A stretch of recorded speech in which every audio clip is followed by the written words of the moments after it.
दुनिया का यह कड़वा सच्चाई है कि आपके गलतियों को कोई भूलता नहीं है और आपके अच्छाइयों को कोई याद नहीं रखता है। इसलिए हमें कोई भी काम सोच समझ के करना चाहिए।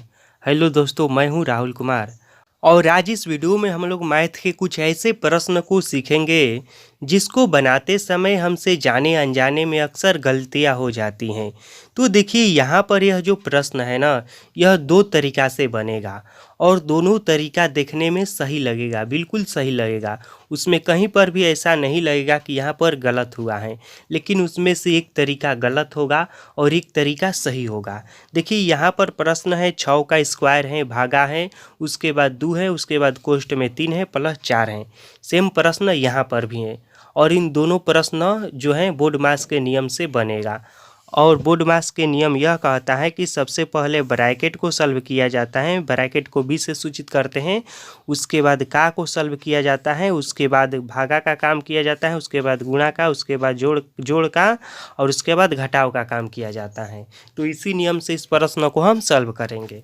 तो देखिए यहाँ पर कोष्टक है, तो सबसे पहले हम कोष्टक को सॉल्व करते हैं। तो देखिए 6 का स्क्वायर है तो हम 6 का स्क्वायर लिख देते हैं। उसके बाद भाग है तो भाग को लिख देते हैं। उसके बाद कोष्टक है तो इसको सॉल्व करेंगे तो क्या आ जाएगा, 3 दूनी का 6 प्लस 4 है तो 4 लिख देते हैं। यहाँ पर बराबर का चिन्ह देते चलिएगा। उसके बाद देखिए यह 6 का स्क्वायर है, भाग है, 6 है प्लस 4 है। तो अब हम भाग का काम करेंगे बोर्डमास के नियम से। तो यहाँ पर 6 का स्क्वायर है तो इस 6 को हम इस तरह से भी तो लिख सकते हैं, 6 गुणे 6। बात एक ही है, 6 दो बार है, 6 का स्क्वायर है तो इस तरह से लिखे या 36 लिखे, बात बराबर ही है।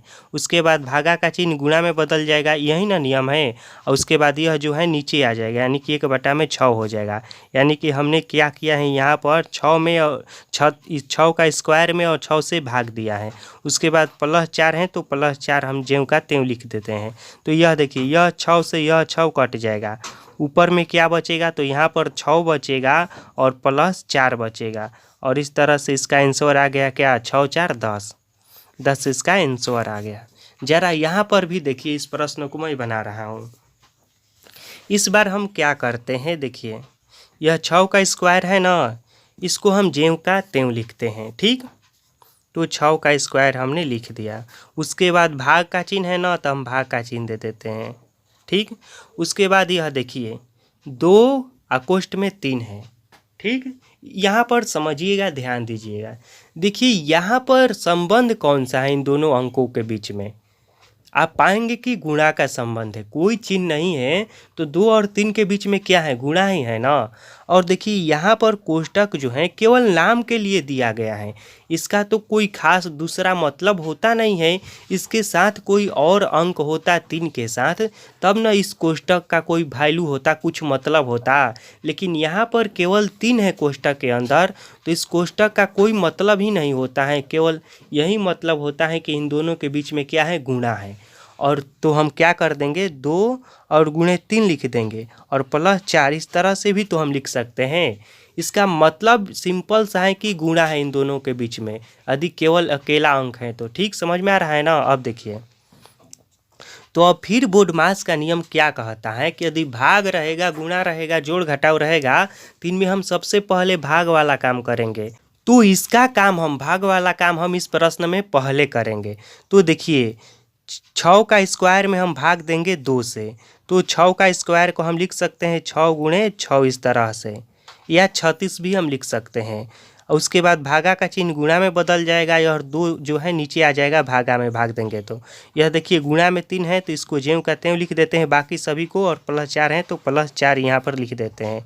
अब यह देखिए 2 से यह 6 कटेगा 3 बार में, तो ऊपर में क्या बचा, देखिए तो यह बचा 36, देखिए 18 हो गया, 36 18 और 18 गुणे 3, 18 18 दूनी 36, 18 54, ऊपर में हो गया इधर 54 और यह प्लस 4 हो गया। समझ में आ रहा है ना। देखिए 6 गुणे 3 है, यहाँ पर ऊपर में बचा है, तो सभी को गुणा कराएंगे तो आएगा 54 और प्लस 4 है। और इन दोनों को जोड़ देंगे तो आ जाएगा क्या, 58 आ जाएगा। तो इसका 2 गो आंसर हो गया। तो इसके कौन से आंसर को हम सही मानेंगे और कौन से आंसर को हम गलत मानेंगे, यह आप कमेंट करके हमें ज़रूर बताइएगा, ठीक है।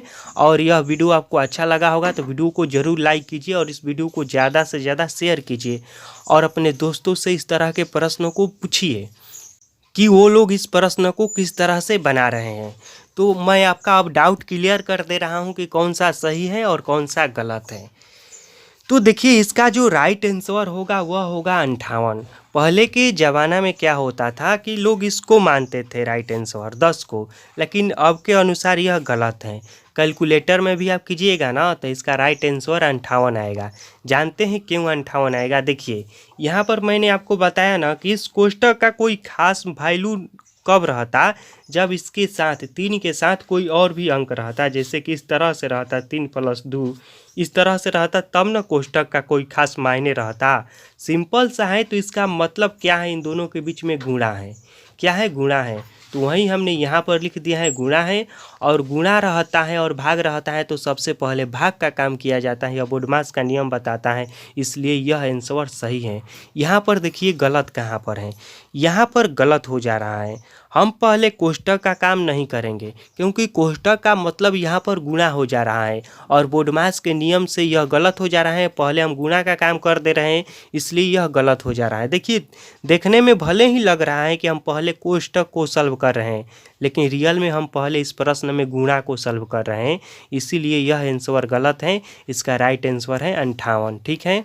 इस वीडियो को हम यहीं पर ख़त्म करते हैं, फिर मिलेंगे अगले वीडियो में। यदि आप हमारे चैनल को सब्सक्राइब नहीं किए हैं तो चैनल को सब्सक्राइब कर लीजिए और बेल आइकन को ज़रूर प्रेस करिएगा। वीडियो को देखने के लिए धन्यवाद।